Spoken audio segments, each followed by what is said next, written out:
story and letting the world hear about what many Bangladeshis have gone through. Our next speaker is Arifa Rahman Ruma. Arifa is an associate professor of Bangladesh Open University and the former counselor at Embassy of Bangladesh in Washington, D.C. Today, she will share her personal experience of being a target of radical jihadists. Please welcome Ms. Arifa Rahman Ruma. Thank you. Thank you so much for inviting me. Today's Genocide Day in Bangladesh.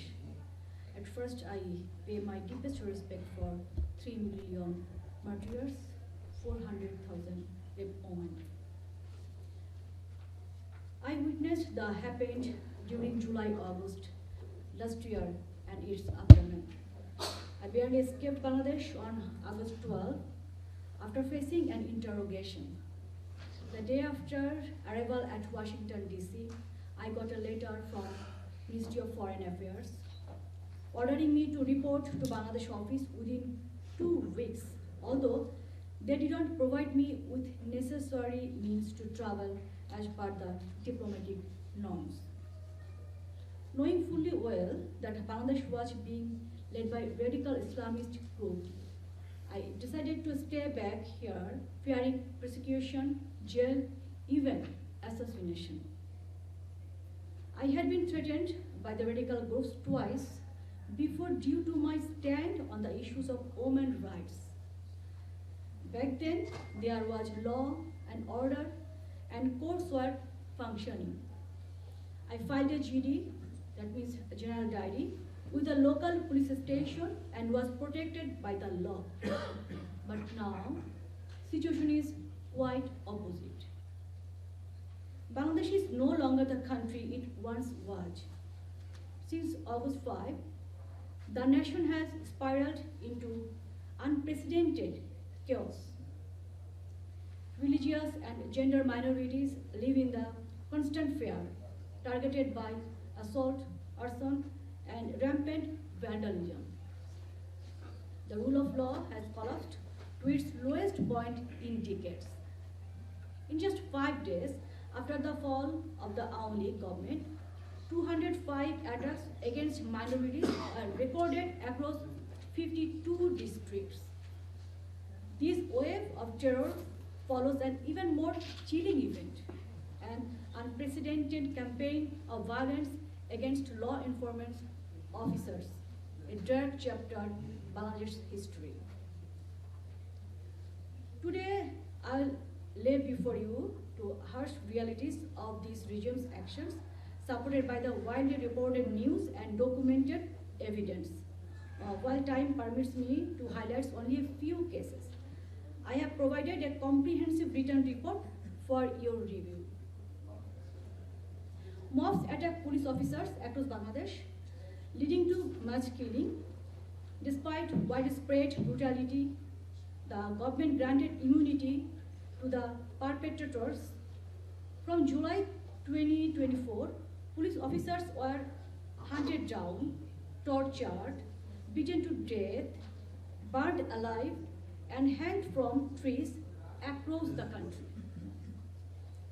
Mobs stormed police facilities, vandalized, looted, and killed officers on duty. While the Bangladesh police officially acknowledged only 44 deaths between July and August, independent reports suggest the real death toll runs into the thousands. Some 450 police stations have been attacked since August 5. Police officers, including pregnant women, were burned to death. At the same time, huge piles of arms and ammunition looted, which is now known by the radical Islamist group. The agony and frustration within the force were further compounded when the interim government granted immunity to the attackers, taking no action against those who murdered officers under the guise of student protesters.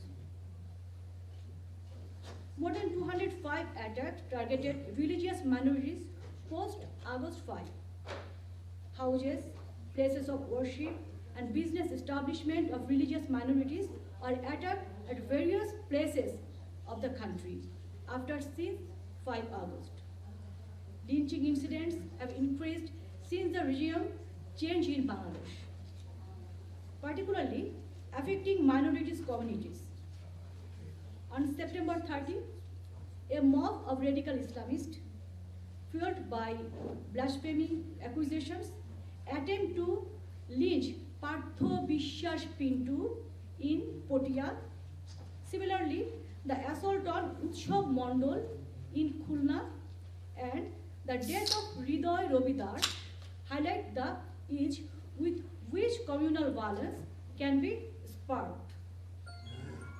The role of mosque announcements in inciting mob actions underscores the involvement of organized networks in these attacks. More than 100 homes and shops belonging to the indigenous Chakma community were torched by illegal Muslim plane settlers in the Boalkhali and Diginala Sodor area of Khagrachori district. A Buddhist temple was also set and ablaze in the remote region home to numerous national minorities.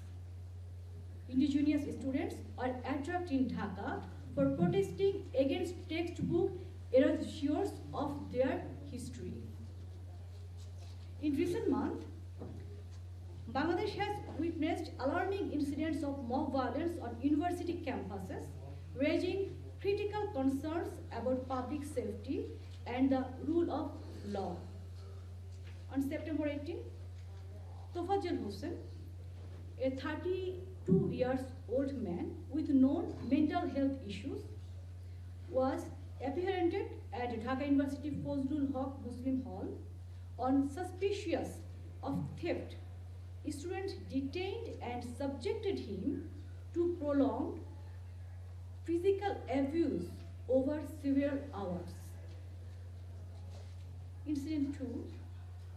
On September 18, Shami Mohammed, a former student leader of Jahangirnagar University, Chhatralik, was attacked by fellow students at the university Prantik Gate, accused of prior assault on quota reform protester and alleged involvement in criminal activities.